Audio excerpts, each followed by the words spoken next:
The protein bar in my hand was stale as hell, but I chewed through it anyway, while the fourth video meeting of the morning connected. It was not even 5:30 yet. My kitchen still smelled like burnt coffee from the pot I forgot to clean last night. It did not matter. I had been up since 3 in the morning chasing down a regional logistics failure that would have tanked our quarterly service level agreement if I had not caught it. That was normal now. My name is Harold. I am 56 years old, and I live just outside Charlotte, North Carolina. I have been the backbone of one of our biggest enterprise contracts for 7 straight years. Crisis after crisis, I kept the lights on. I fixed the unfixable. Back when the founder was still around, he used to call me the last safety net. He said if Harold did not catch it, no one would. That was back when execution meant something. Now, all anyone cares about is how loud your pitch deck sings on a 40-minute call. I watched new hires pitch transformation strategy like they invented duct tape while I handled actual escalations from billion-dollar clients. Miss one deadline, you are a liability. Save their rear end from a $2 million outage, they forget it by lunch. But I did not complain. That is not my style, I documented quietly. Half the people presenting in meetings did not even know where our infrastructure logs lived. They could not point to a root cause, but they knew how to sell vibes. They polished their slide transitions while I talked to tech leads at 3 in the morning. I held together 16 regions and 4 verticals under budget, got 0 shoutouts, and not even a thanks in the company chat channels. There was one call, maybe 3 years back, where the founder told the board I was the only reason the client had not sued. That was the last time I heard my name in a public forum. Now, I was not even sure the new executives knew what I looked like. They pulled me from client-facing channels to streamline communication, shifted meetings off my calendar, and pushed updates I had written under someone else's name. I kept screenshots, audit trails, and my own version of a diary. I did not need applause, I needed leverage, and I had it. They just did not know yet. That morning, I finished the call, closed my laptop, and stared at the wall. Then I opened my private backup folder and started reading a document I had not touched in almost 4 years, the contract, the original master service agreement. I found my clause in less than 90 seconds. Then I made fresh coffee. 3 days later in the present day, after years of holding things together, he showed up, Spencer Vance. He was the new vice president of operations, fresh out of some overhyped business administration graduate school, with not a wrinkle on his blazer and not a single day of field time under his shiny leather belt. I knew the type before he even opened his mouth. The founder, Alistair Cole, had a golf buddy. The golf buddy had a son. And now, we had a clown in a fitted jacket, acting like he invented systems that had been running smoothly since he was in middle school. First meeting, he walked into the Zoom call, nodded at me and asked if I could take notes. I did not blink, just unmuted my microphone and said, "Sure, I will take notes on your first production outage, which should be happening quite soon." He laughed like I was joking. By the end of the first week, I was not in any of the operational syncs anymore. My standing client review meetings were gone. There was no explanation, they just vanished from my calendar. I sent a message to my director. He told me that Spencer was streamlining reporting lines and there was no cause for concern. Then the updates started rolling out. They were half-baked templates, buzzword bingo, and a new dashboard that looked good on mobile devices but buried every single meaningful service level agreement metric. I recognized the data. It was mine. It was my logs, my models, and my escalation flow. But my name was gone. It was scrubbed clean like I had never touched a thing. I forwarded myself every copy, timestamped it, and labeled the folder Clown Show. Week 2. Spencer dropped a bomb in the Nexus Ops, all-company chat thread. He wrote that some of our systems are still running on legacy clutter and we are cleaning house. There was no tag, no names, just tossed it in there like it was not a direct shot. Half the organization clapped back with flame emojis, real original. I did not reply, I just added the screenshot to the folder, labeling it Slack Shade. People bought into him fast. He talked fast, smiled wide, and threw around phrases like frictionless vertical alignment and operational velocity like they actually meant something. The executives loved him. Meanwhile, we missed our internal failover test for the first time in 12 quarters because Spencer pushed a deployment window over my direct objections. I flagged it in the operations channel. He told me to take it offline. We never did. One night, close to midnight, I caught a metrics alert that he had silenced, burying a regional outage under scheduled optimization. That one almost cost us a major compliance audit. Still, I did not raise hell. I just copied the alert thread into a document and moved it to the folder, labeling it Burial Attempt Number 3. He thought I was checked out, and honestly, I let him think that. There is power in being ignored, especially when you are the only one who knows where the gears actually mesh. 4 weeks in, I bumped into Spencer in the hallway. He gave me a wide grin like we were teammates or something. He said, "Harold, I really appreciate the groundwork you have done, and we will try to preserve some of it as we evolve the business." I smiled right back and told him to be sure to read all the old documentation before he started yanking wires, because some of them bite. He laughed again, thinking it was just colorful engineering talk. I did not laugh. Back at my desk, I opened the shared drive and checked the admin audit logs. Spencer had just overridden access on a handful of client folders, mine included. I flagged the log, added it to the growing document stack, and labeled it Tampering Begins. He was poking at things he did not understand, breaking systems he could not even define. But I was not going to stop him, not yet. By week 7, my access to the client dashboard was completely gone. There was no heads up, no explanation, just revoked. I tried to log in for a Monday morning preparation call, and the screen showed permission denied. I refreshed the page, tried the admin panel, and found myself locked out there as well. The client had not requested this change. I sent Spencer a direct message explaining that my access had dropped and I needed it reinstated for the morning preparation call. He replied 20 minutes later. He wrote that there was no need, that they were consolidating access, and that the offshore team would handle it going forward. I called him directly, which was the first and only time I ever called his personal line. I asked him if we had cleared this access change with the legal team. His voice was incredibly casual, like he was booking a haircut. He told me that legal works for us, that it is fine, and that the client will sign off on it. I did not trust him, but I did not say that. I just asked if he was sure, because the contract has very specific language around continuity and lead ownership, and this move could trigger a walk clause. He chuckled. He told me I was overthinking it, that this was about scale, and that we were growing past manual touch points. He said these clients want automation, not babysitting. I told him not this client, and not with that clause in place. He did not even ask which specific clause I was referencing. Instead, he told me they had coverage and that I was not the only adult in the room. I did not argue. I just hung up, opened the contract document again, and highlighted clause 6.4b. I had helped write it. Diane, who was the head of risk on the client side, and I had spent 3 weeks hammering that thing out during the peak of the 2018 shipping crisis. It was not vague. It stated that if the named escalation lead resigns voluntarily, the client may terminate the agreement in full immediately without penalty. The named escalation lead was me, Harold. There was no approval required, no wiggle room, and no way to spin it. I saved the file again, just in case. 2 days later, we had the quarterly all-company meeting. It was a full staff call, including the board and executives. It was supposed to be a routine metrics presentation. My part was scheduled at the halfway mark. I had kept the core contract stable, even with Spencer spinning the ship like a drunk driver. The graphs were clean, and performance was steady. We had not missed a single service level agreement, not one. I shared my screen and began explaining that this was the past 90-day incident resolution curve, and if they noticed the trend line, that was when it happened. Spencer cut in, his voice booming through the speakers. He said, "Thanks, Harold, but actually, we are pivoting roles on this project." I stopped mid-sentence. My cursor froze on the graph. Spencer kept talking in his slick public relations tone. He announced to everyone that as of this week, Harold would be transitioning out of direct involvement, and they had brought in a dedicated offshore team to take over.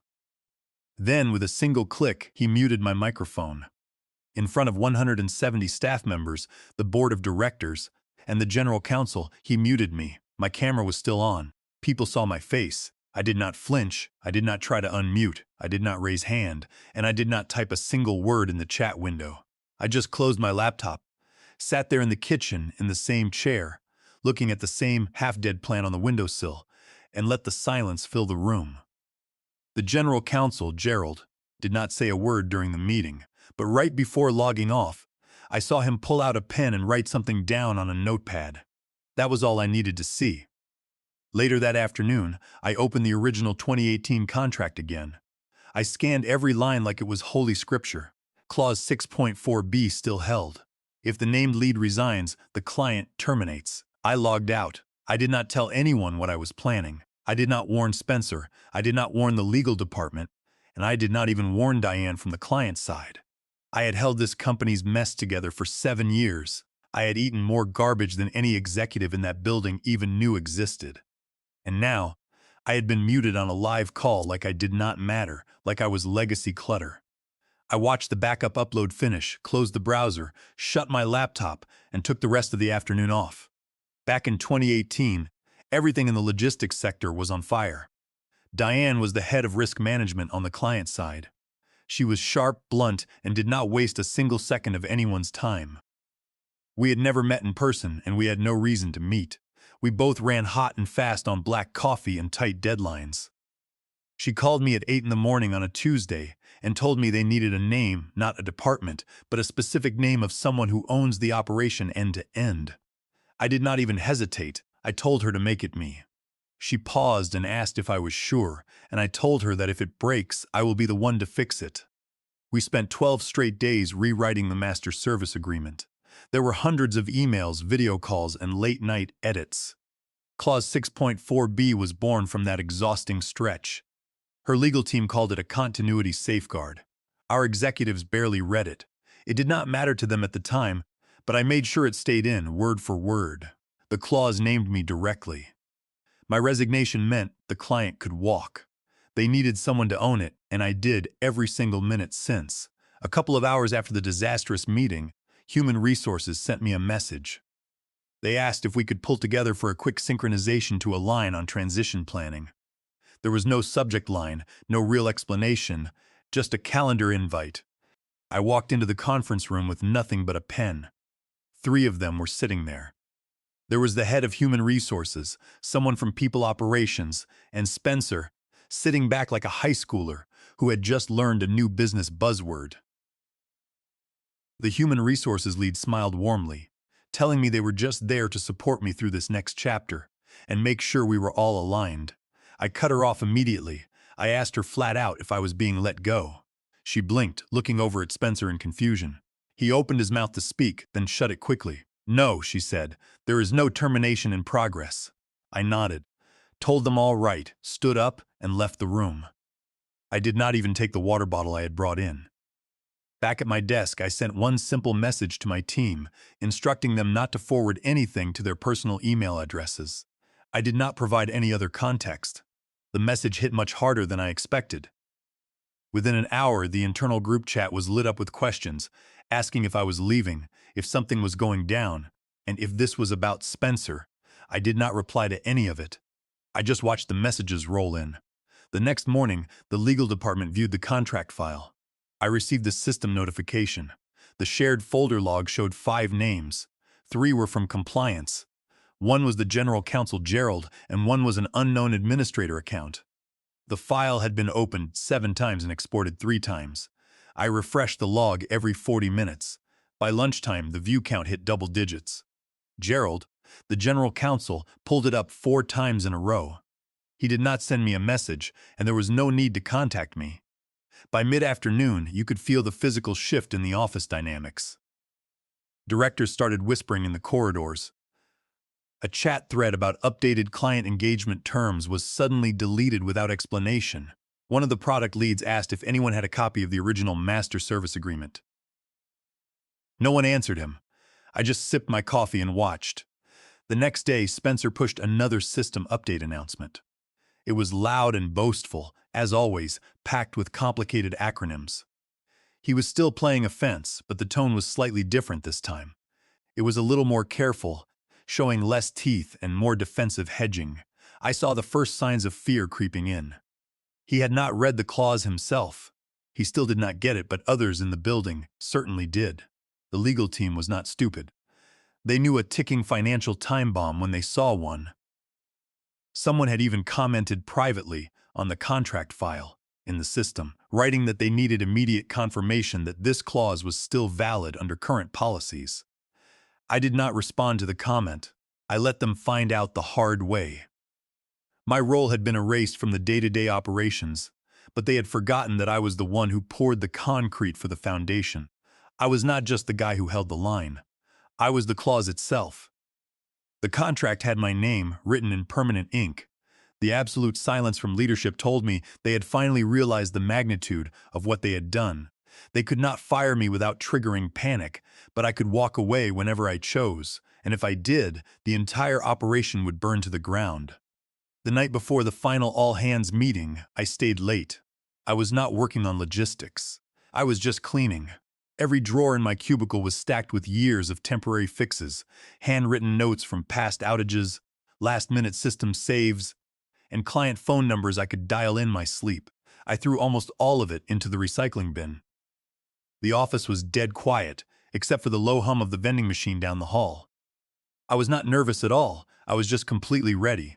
I wiped down the desk surface, unplugged my headset, and slid my plastic entry badge into a small envelope.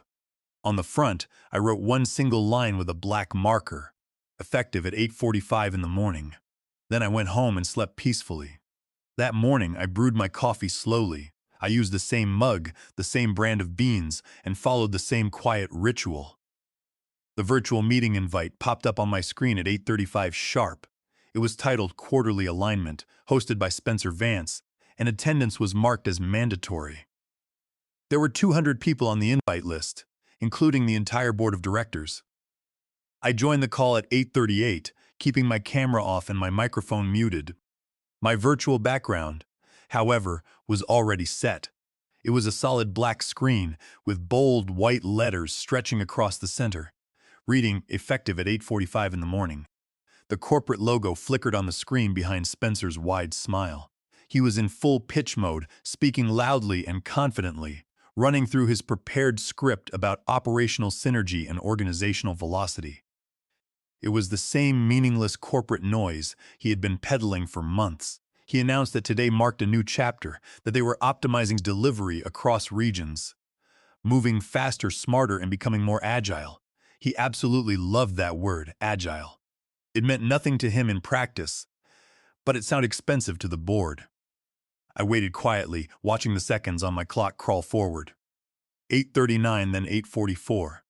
He started presenting a new slide deck, claiming these changes would ensure continuity for all major contracts, especially their enterprise risk management contract, which he called their crown jewel. That was my exact cue. At exactly 8:45, I turned my camera on. For a brief second, nobody noticed. I was just another face popping into a massive grid of video squares. But then the high-contrast background caught their eyes. The bold white text behind me was impossible to ignore. A heavy silence spread across the call like a burning fuse. I did not say a single word. I just lifted my entry badge in my left hand and my signed, dated resignation letter in my right hand. The document was clearly visible to the camera, showing my name, my signature, and the exact timestamp. I held them both steady, showing no smirk and offering no dramatic speech. Someone on the board of directors unmuted their microphone, gasped, and then muted themselves again. The video square containing the legal team shifted focus. I saw Gerald lean forward, pressing his face close to his screen to read the timestamp on the document. Spencer kept smiling for another second, looking confused, as if he thought it was some kind of poorly timed joke. Then his grin completely cracked. He stammered, telling me that we could discuss this offline. Still, I said nothing. His voice faltered further, and he muttered that this was not the right forum. I remained completely silent, keeping my posture straight and my eyes locked onto the lens. You could feel the panic building through the screen as the silence stretched from seconds into what felt like hours. The side chat window exploded with questions, private messages, and shocked reactions from colleagues who had worked alongside me for years. Someone typed a frantic message, asking if this was official, while others posted exclamation marks. Gerald's camera flickered again. He was talking urgently to someone off camera now, his lips tight, his forehead creased with worry, and his entire expression full of absolute dread. The founder's video square remained dark, showing only the initials of Alistair Cole, but I knew he was watching. Spencer tried desperately to regain control of the meeting, waving his hands and telling everyone to move forward with the agenda. But his voice was thin, cracked at the edges, and entirely stripped of its usual confidence. The faces of the board members told the entire story. It was a look of pure, focused dread, the kind only lawyers get when they realize $19 million is about to vaporize into thin air. Clause 6.4b was active, and there was nothing they could do to stop it. I slowly lowered my hands, placed the badge and the letter side by side on my desk, clicked the menu, and ended the meeting for myself. I walked out of my house and into the cold morning air, leaving the corporate noise behind for good. By the next morning, the clock was ticking down, and they had 30 hours left before the client's transition period expired. At exactly 8:22 in the morning, the official contract termination notice arrived. It was a formal document, signed and delivered directly from the client's general counsel. The subject line read simply, "Exercise of Clause 6.4b." The body of the message was only 5 sentences long, clean, clinical, and completely immediate. $19 million in annual revenue was gone in an instant. There were no discussions, no escalations, and no negotiations. It was finished. The board's crisis meeting started 40 minutes later. I was not invited, but the leaks from the internal chat channels came fast. One director asked flat out when they had been made aware of this continuity clause. The legal department responded that it had been in every signed version of the agreement since 2018. Then the audit logs were revealed. Spencer had ignored at least 5 flagged warnings from the compliance team. Gerald from legal had documented a separate warning in an email with the subject line regarding continuity clauses and immediate attention required, which had been sent 3 weeks earlier. Everyone had ignored it in their rush to modernize. Spencer tried to spin the disaster, writing in the executive channel that in chaos there is opportunity, and that this would create breathing room to realign. Nobody bought his corporate nonsense. The board did not want a lecture on corporate philosophy. They wanted their $19 million back. By noon, the lead investors were on a conference call. One of them, a representative from a major fund who did not bother with polite greetings, asked a single question. He demanded to know who owned the client relationship at this very moment. Spencer froze on the call, offering no answer. There was a 15-second pause that felt like 15 years. Someone eventually cleared their throat, and legal answered quietly that no one owned it, because Harold had resigned. The curtain was ripped wide open. The internal threads exploded with screenshots of the resignation. Someone posted a video clip of the meeting, showing me holding up my badge against the black background. It spread like wildfire.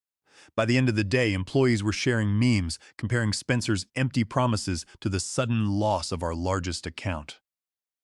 Even people from marketing, human resources, and finance were sending private messages to my old team members, asking if the clause was actually real.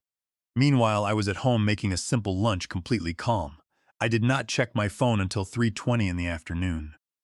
I had dozens of voicemails. One was from Diane. She simply said it was a power move and that we should talk soon.